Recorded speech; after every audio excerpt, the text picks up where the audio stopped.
Em nome do Pai, do Filho e do Espírito Santo. Amém. Salve, meus queridos irmãos e irmãs, nesta quinta-feira da segunda semana da Páscoa.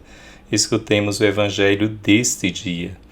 Aquele que vem do alto está acima de todos. O que é da terra pertence à terra e fala das coisas da terra.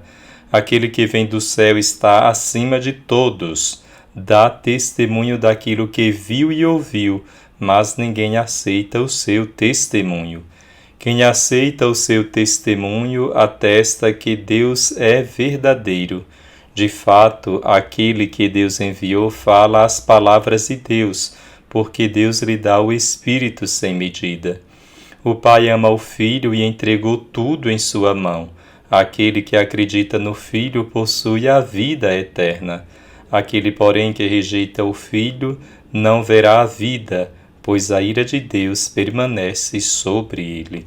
Meus queridos irmãos e irmãs, o Evangelho de hoje coloca diante de nós algumas declarações muito marcantes sobre Jesus. Ele vem do alto, do céu, e dá testemunho do que ali viu e ouviu. Ele fala as próprias palavras de Deus. Deus lhe dá o Espírito sem reservas. Deus Pai confiou tudo ao seu Filho. Todas essas declarações afirmam que Jesus tem um relacionamento único com Deus. Ele é a plena revelação de Deus.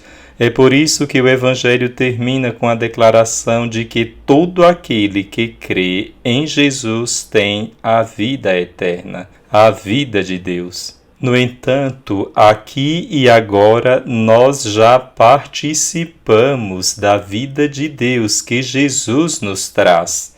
A vida eterna plena acontecerá no final dos tempos. No entanto, esta vida já começa agora. É a vida de Deus e de seu Filho, e é recebida aqui e agora por aqueles que creem no Filho de Deus. Mesmo que estejamos no vale de lágrimas, já começamos a vivenciar a vida divina no seu início aqui. A vida eterna, ou seja, a participação na vida de Deus, começa agora e se estenderá além da barreira da morte física para a vida imorredoura de Deus. A decisão mais importante que podemos tomar na nossa vida é acreditar naquele que Deus enviou ao mundo e permitir que essa fé modele todo o padrão de nossa vida. Durante o tempo pascal, a Igreja nos apresenta na primeira leitura os Atos dos Apóstolos, que são as ações dos apóstolos depois da ressurreição de Cristo. Assim que o Evangelho começou a ser pregado, as autoridades judaicas fizeram esforços para suprimi-lo. O Evangelho não foi recebido como uma boa notícia por alguns, e eles fizeram todos os esforços possíveis para silenciar aqueles que o pregavam. No entanto, a primeira leitura de hoje, tirada dos Atos dos Apóstolos, mostra que os esforços das autoridades judaicas para silenciar o Evangelho não foram bem-sucedidos. Embora Pedro e os outros apóstolos tivessem recebido uma advertência formal das autoridades religiosas para não pregar o Evangelho, eles continuaram a pregar porque entenderam que esse era seu chamado na vida, a missão que haviam recebido do Senhor ressuscitado. Na primeira leitura de hoje, Pedro e os outros apóstolos disseram às autoridades religiosas: é preciso obedecer a Deus antes que aos homens. O Deus de nossos pais ressuscitou Jesus, a quem vós matastes, pregando-o numa cruz. É uma afirmação que vale a pena refletir, pois nos convida a perguntar: quem molda nossas vidas?